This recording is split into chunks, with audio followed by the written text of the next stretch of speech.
জঙ্গলে এক ময়ূর ছিল।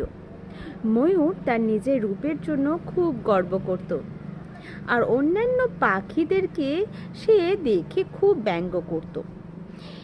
এই মা, তোমাদের গায়ের রং কি! ছি ছি ছি, আমার তুলনা তোমরা কোনো দিন করতে পারবে না। আমাকে দেখেছো? দেখো যেমন সুন্দর আমার গায়ের রং, তেমন সুন্দর আমার গড়ন, আর পালকগুলো কি সুন্দর ছড়িয়ে রাখি, কি ভালো লাগে। আর নাচ দেখে তো সবাই মুগ্ধ হয়ে যায়। তোমরা পারবে আমার সাথে? কোনো দিনও পারবে না। আর তোমাদের গায়ের রং কি বিচ্ছিরি! বাবা, আমার একটু তোমাদের সাথে থাকতে পছন্দ হয় না, বুঝেছো? সে একদিন এক নদীর ধারে জল খেতে গেছে। সেখানে একটা সাদা বক উড়ে এসেছে, বেশ সাদা আর বড়। সে তাকে দেখে অবাক হয়ে গেছে। সে দেখতে লাগলো আর বলতে লাগলো, সাদা বক, উফ, আমার গায়ের রং দেখো, আর তোমার গায়ের কোনো রং আছে?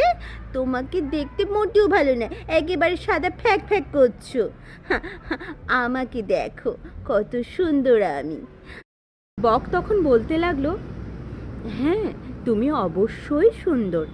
সত্যি তোমার পালকের রং অতুলনীয়, তোমার গড়ন খুবই ভালো।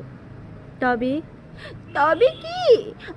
আবার কি বলতে চাইছো তুমি? আমি কি তোমার থেকে কম সুন্দর? না না, সে কথা আমি বলিনি। তুমি সত্যিই খুব সুন্দর। তবে তুমি উঠতে পারবে? ওই দেখো, ওই আকাশে, যেখানে নীল হয়ে আছে আকাশটা, সেখানে যেতে পারবে? আর দেখো দেখো, আমার বন্ধুরা কি সুন্দর দল বেঁধে সারা আকাশ জুড়ে ঘুরে বেড়াচ্ছে। পারবে না, কখনোই পারবে না। জানো, আমরা এক প্রান্ত থেকে এক প্রান্তে উড়ে বেড়াই। তুমি পারবে? না, সেটা তো আমি পারবো না। তাহলে এত গর্ব কিসের? তুমি যেটা পারবে সেটা হয়তো আমি পারবো না, কিন্তু আমি যেটা পারবো সেটা কি তুমি পারবে? সবার মধ্যে কিছু না কিছু গুণ থাকে, আর সেটা নিয়ে অহংকার বা খারাপ ভাবার কিছু নেই। যেমন ভগবান করেছে তেমনই থাকা উচিত।